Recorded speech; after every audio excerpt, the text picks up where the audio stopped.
Hello, I am Tess Burrows. I live in Hammervale on the Surrey-Hampshire border in England, and I have 2 cats, 3 sons, 2.5 grandchildren and a partner, and I work for trying to help the peace of the world. You've got quite a big project coming up quite soon. Tell us a little bit about your next project. Well, we're heading for Kilimanjaro, the highest mountain in Africa, and this is the completion of a project that we've been doing for the last decade, sending off peace messages from far points of the earth, kind of carrying the Tibetan spirit of making a difference by getting individuals to write us messages of peace, and we take them to far high places and speak them out. And Tibetan tradition dictates that this sends peace and harmony in the way of blessings to all beings. So we go to far points of the earth to carry these messages that thousands of individuals send us. And in the last few years, we've sent off messages from the Pacific, from the Andes, the Himalayas, from North Pole, South Pole. And so Africa, in a month's time, 21st of September, UN Peace Day, is the completion of this jigsaw of a 6-pointed star of peace through the earth. So the idea is to kind of light up the world with this star of peace. I think the last time that PositiveTV viewers caught up with you would be when the Dalai Lama was in London. You'd just finished another extraordinary journey then, hadn't you? I think we just got back from the magnetic North Pole and we were about to go to the South Pole. So we were really trying to reach the ends of the earth to take this focus for peace. And how many people do you normally have on your team when you go on these journeys? Well, the South Pole one was just my partner Pete and myself and a penguin. We had to take a penguin Gaius because we joined a race, and the race rules were that you had to be teams of 3. So Gaius, the penguin, was just making up the numbers. But and sometimes we've had 3 or 4, but mostly it's been Pete and myself. But this time in Africa we got a team of 11. And yes, so you're all going to try and climb Kilimanjaro, but you haven't decided to take it the easy way, have you? Well, we're going to take it very slowly, which is a good way to acclimatise. But we're taking people with us that have never climbed a mountain before, so that's going to be interesting in itself, because the purpose behind it is that we're trying to gather in all people of the world. And in fact, we're speaking out a peace message from every nation on earth. From the summit crater at the top, we're going to have a night in the crater at the summit, which at 6,000 metres is going to be interesting. And we're also pulling with us a TYRE, so that we've got this lovely imagery of pulling together for peace. That's what we want people to think and realise, that it's up to each and every individual, and we're all part of making a difference to the earth and making sure that we all get there together as one. You're going to be taking some novice climbers with you. You're going to be pulling a TYRE with you as well, as if that wasn't hard enough. There's another ambition, I think, as well, isn't there? Yes, we're actually going to take the World Peace Flame with us in a huge lantern. It's going to be very, very heavy. I'm not quite sure how we're going to carry it yet, but particularly when it's really steep scree and we're all struggling with the altitude. But it's something really important, because the World Peace Flame is a wonderful focus for peace throughout the world. It's actually a flame that burns eternally in North Wales and in Holland, and there's a few places that they're setting it up. There's going to be one in London in the next 6 months. It's just a flame that burns, and it's been brought in from 6 continents of the world. For example, from Gandhi's funeral pyre, and from Aboriginal elders lit by them, and from North American Indian chieftains.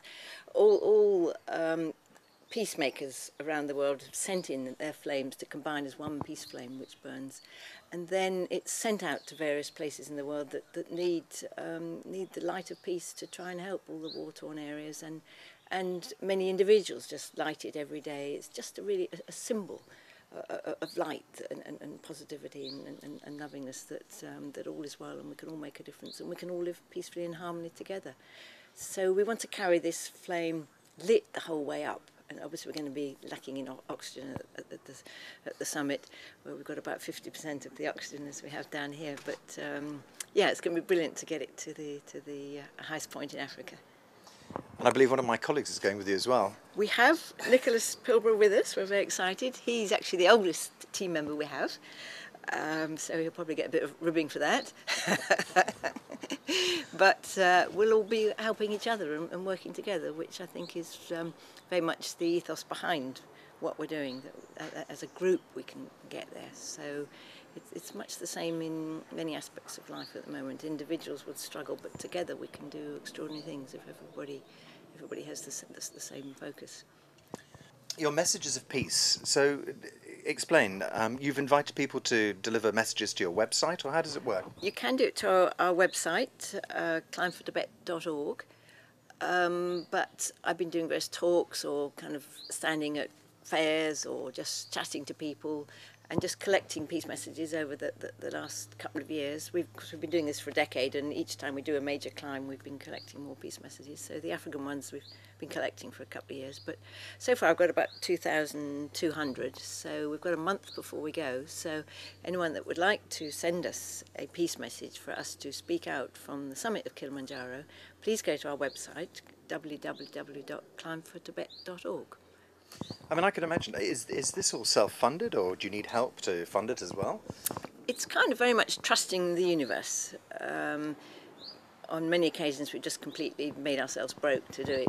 We raise money, sponsorship money as well, but every penny that anybody gives us we give to various projects. We've built 6 schools in Tibet in the last few years. We've raised £108,000, and on the African one we've actually got 5 projects going, a couple that are giving back to Africa, because it's nice to give back to the land that you're in.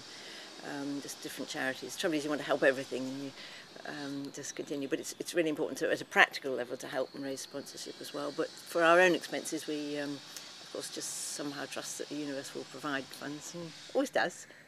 It was like the universe will be listening to Positive TV. Perhaps somebody can help you as well. That would be nice. Well, it's a time of abundance. You've just got to let it happen, haven't you, really, and not block it. Yeah. And so this comes to the end of 10 years of travel for you. What will happen next? I don't know. I'm about 4 or 5 books behind. Actually, I've only written 2 books completed and published and out there. One on the South Pole and one on the point furthest from the centre of the Earth in Ecuador in the Andes. So I might have a bit of time off just to write a few books. I think that sounds well deserved. Yeah. Before you start on your next set of travels. Yeah. I'm interested in the idea of the 6 points of light around the universe, just sort of around the world. Just run that through for me again. Well, we've got kind of the balance. I was actually, when we got back from the Arctic, I thought we've got to keep this energy going, this work going, and I was kind of feeling with energy around my globe here, and I suddenly realised that the Himalayan peace messages energy was exactly balanced out by the Andean ones, and I could just sense that it was an exact balance. I thought, oh, yeah, then North Pole, South Pole must be exact balance, and then Pacific and Africa must be exact balance. And I suddenly realised we were creating this absolutely exact multi-dimensional 6-pointed star through the Earth, and I got all huge shivers up and down my back, which for me is confirmation from the highest part of myself, if you like, that I'm on the path that I'm meant to be. And so I find that when you get that confirmation, and it kind of gives you this feeling that you wake up in the morning, you know, yes, this is what I was born for. I'm on my right path that's right for me. And then everything flows if you can find your right path and the place where you're meant to be in life. So to have this greater picture really gives me incentive to help make everything happen. You know, when you're struggling on the mountain and you know that it's intensely steep and you've got no oxygen and you're completely exhausted, and the tire's probably misbehaving itself and the lantern's blowing out and everything's horrendous, then if you think, right, I'm carrying the weight of thousands of people's heart messages for peace to help the world, and I'm carrying the weight of every single nation on earth that sent a representative message to come together, then suddenly all one's individual projects, just problems, don't really matter in the same way at all. You've got this huge incentive to keep you going. It kind of gives you the belief in what you're up to. And I sometimes just feel like a pawn. I'm kind of doing what I'm told, if you like, from guidance, and just know we have to do it. It's our job. Yeah, yes, it makes absolute sense to me. Certainly the kind of the energy path through the Earth makes perfect sense. A real nice sort of balance of things you're creating there. But also, as you say, the the bigger picture, and it seems that your microcosm is a macrocosm for the rest of us. Yes. If we yes. can all pull together in the same way. Exactly. It's lovely. Yes. Tibet is obviously part of the focus of this, but it's actually not just about Tibet, is it? We're kind of carrying the spirit of Tibet to try and help peace on earth. Tibet and the kind of sadness and the beauty of it all always touched me all my life, and I felt I really wanted to do something to help, which is why we wanted to help at a practical level by building schools there. And the Dalai Lama, who's our patron, is of course our inspiration and behind everything we do, because he says that it's up to each one of us. We can all make a difference. We're each one responsible. Now, the world is having huge changes being affected by people power. I mean, you can get 6 million people signing a petition and it affects changes. And everybody's beginning to realise that, yes, everything I think, say and do does make a difference at a level. And I also believe that you've only got to get 1 or 2% of people being positive and loving, and it's going to make the whole hugely different. It's going to really affect hugely changes. I believe the power of the good like that is just so powerful.